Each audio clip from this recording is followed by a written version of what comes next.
Graydon House and Harper Audio present The McAvoy Sisters' Book of Secrets, a novel, by Molly Fader, performed by Nancy Peterson. 1. May 2018. Delia. Delia Collins was not proud of her glee. It was unbecoming, she got that. And truthfully, she couldn't even say where it came from. What awful spring of motherhood created this kind of joy in catching her teenage daughter sneaking back into the house past curfew? If she was a different kind of mother, she'd be worried, or angry, even guilty. And she was angry, worried, and guilty. This had to be partly her fault, hers and Dan's. They were too lenient, too forgiving. Let her sleep too long in their bed when she was a baby. Something. But somewhere between her gut and her head, the anger, worry, and guilt morphed into this giddiness. Delia and Dan had told her they were trusting her, that this was, for real this time, her last chance. Bryn had promised she wouldn't be late. And Bryn had blown it. Dan shuffled into the room, bleary-eyed, up way past his bedtime, and she felt a sudden rush of affection for him in his worn, thin Cleveland Browns pajama pants. "Go on to bed," she told him, as she dragged her old blue rocking chair across the carpet. "What are you doing?" "Nothing. Actually, can you—" The chair got stuck on the edge of the coffee table and she couldn't twist it away.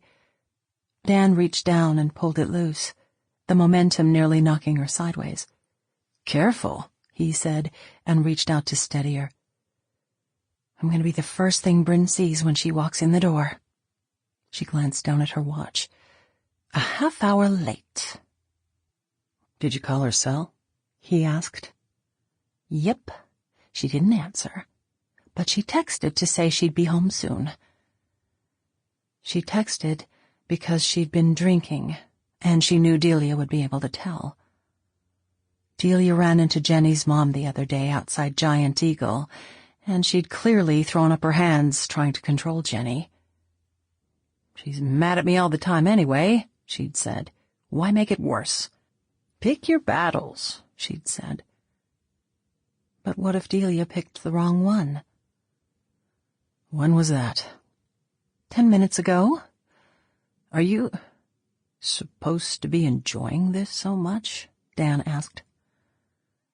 Probably not. But Delia was the breastfeeding perimenopausal mother of a teenager and an infant.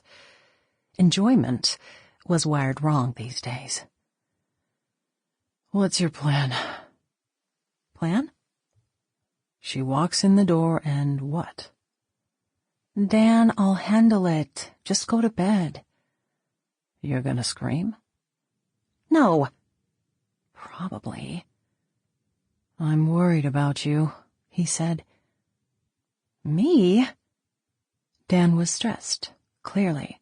His appearance after 10 p.m. in the living room on a weekday was proof that something was cooking in that head of his.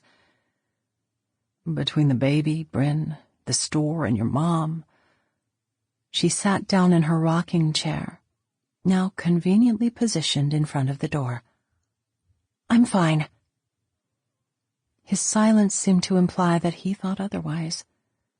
The front door swung open, and Bryn walked in, curtailing the conversation.